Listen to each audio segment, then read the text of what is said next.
It's part 2 of our 4-part series on repurposing for social media.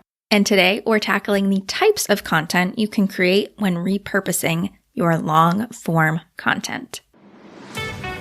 So teacher authors, go ahead and reheat that cup of coffee because I'm your host, Cassandra Foster, and we're about to get schooled in socials.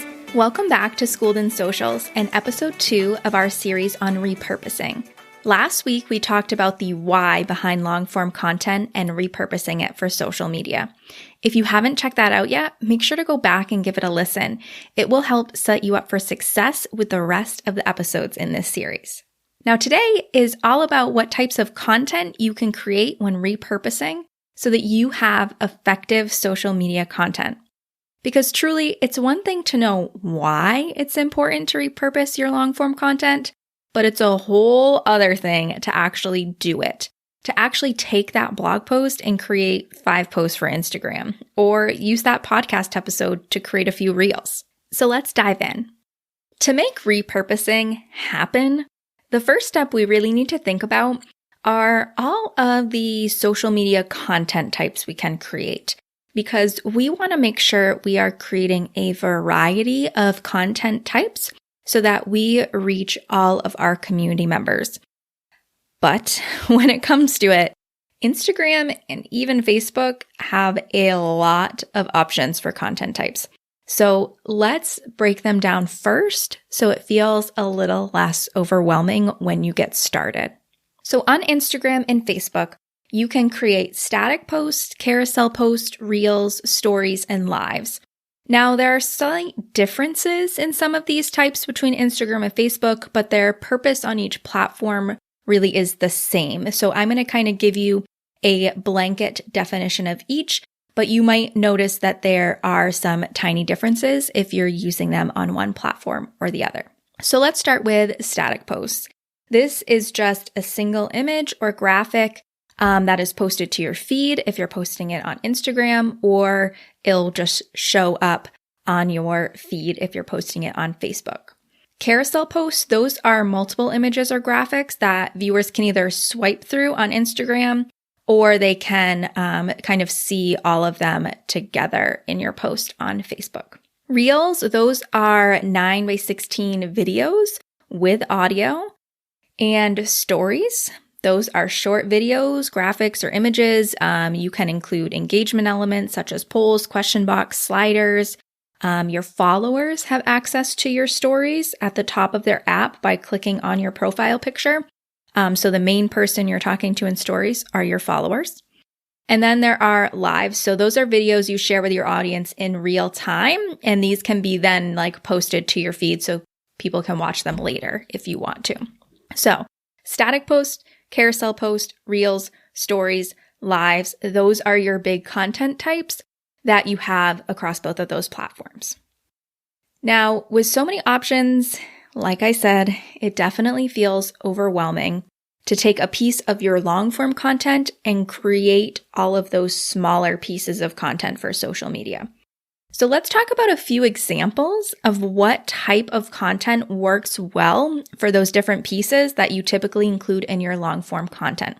Because if you just try to open up your blog post and say, I'm going to create 5 Instagram posts from this blog post, and you look at all of that text and all of those visuals and you're like, how the heck do I even take this thing and break it down? So having some options in your head and go-tos in your mind can help take the mental energy out of this task and make it easier for you. The main content you're going to be focusing on for creating social media will most likely consist of static posts, carousels, and reels. So we're really going to break those down. And we're going to break them down using 3 long-form content types. So using blogs, using a podcast, or using a YouTube channel. So if you create one of those 3, you're going to leave here with some ideas for all of those types. So when creating static posts, you can look for some of these things in your long-form content to feature. Bloggers, you're going to want to look for some powerful quotes about the topic that you're covering. You're going to want to grab maybe some photos or mock-ups that you used in your blog that you are promoting in that blog. And you might also reflect on some of those main ideas. Maybe you jotted them down in your draft and you can use those to create an infographic, single image for those static posts. If you're a podcaster, all of those options I mentioned above are great for you as well. You'll just kind of have to listen to the episode versus kind of scanning a blog post. And also, you can use static posts as a way to promote individual episodes, so creating a graphic promo for each episode. And you can also use it for audiograms, which I still look at as a static post, even though I believe Instagram is going the way of posting them as reels, so they can kind of fall under each if you would like. Now, if you have a YouTube channel, you can use a combination of the ideas that I just listed, especially the blog ideas would work well for you. You might just have a little more graphics creation to do as your content is video-based and it doesn't really include any static images that you would be pulling from, like, say, a blog post, but you can still use those ideas. There's no doubt if you've been around for a hot minute, you know the importance of analyzing your social media data to help you reach your big business goals. But if the thought of diving into that data on your own has been holding you back from the content clarity that it can bring, I've got your back. With my quarterly data analysis service, I'm here to be your data bestie right alongside of you, diving into your analytics and outlining a content plan so that you can take effective action.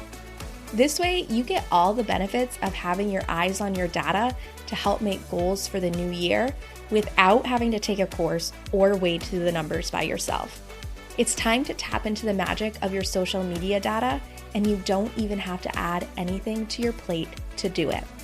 Just hop on the waitlist right now in the show notes. I know your future self will thank you.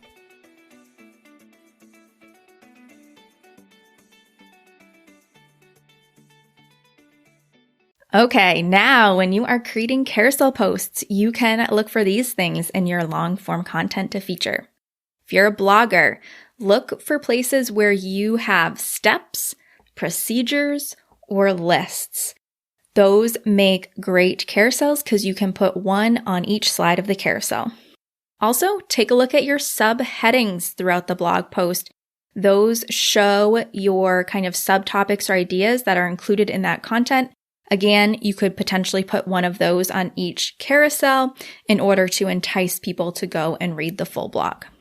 If you're a podcaster or a YouTuber, again, steps or procedures and lists that you gave in that episode or video are perfect. Your main talking points of what's included in that episode or video as well work great as carousel posts. And finally, when you're creating reels, people, I feel like, think this one is harder, but there are things you can pull from each of these to create your reels. If you're a blogger, share big takeaways from your blog post. What should people be learning from your blog post? Again, share your list, steps, or procedures timed to that trending audio. You can do kind of like a talking head reel and give a summary of your blog post so that people can go and learn more. And you can also create videos of the resources you mentioned, whether those are free or paid resources. If you're promoting them in that blog post, just create a quick video of them, and you can also be promoting them over on Instagram or Facebook. Now, if you create YouTube videos or record a podcast, you can use all of those options as well. But if you're a podcaster, use clips from your guest interviews if you record the video for them. Those make really great reels for podcasters. And if you're a YouTuber, reels are probably actually the easiest form of content for you to make because you can use clips from the longer video to repurpose them as reels and entice people to go to that YouTube video and watch the whole thing. So remember, when creating effective social media content, we want to use a variety of different types, including static posts, carousel posts, and reels especially. No matter what form of long form content you use, there are parts of it that can be repurposed into all 3 of these types of social media content, whether it's quotes, lists, or overall summaries. Your long form content has all the ideas you need and even some of the raw materials to make it happen. Now here's your challenge. If you have a form of long form content already, I want you to pick one content type, static post, carousel post, or reel, and create a piece of social media content from your latest piece of long form content. My biggest suggestion would be to re-listen to this episode as you're reviewing your long form content so that you can spark some creativity with all of those ideas in the lists that I just gave you. And then make sure to come and share it with me over on Instagram because I'm always so excited to see what all of you create. All right, cold coffee friends, thanks so much for listening.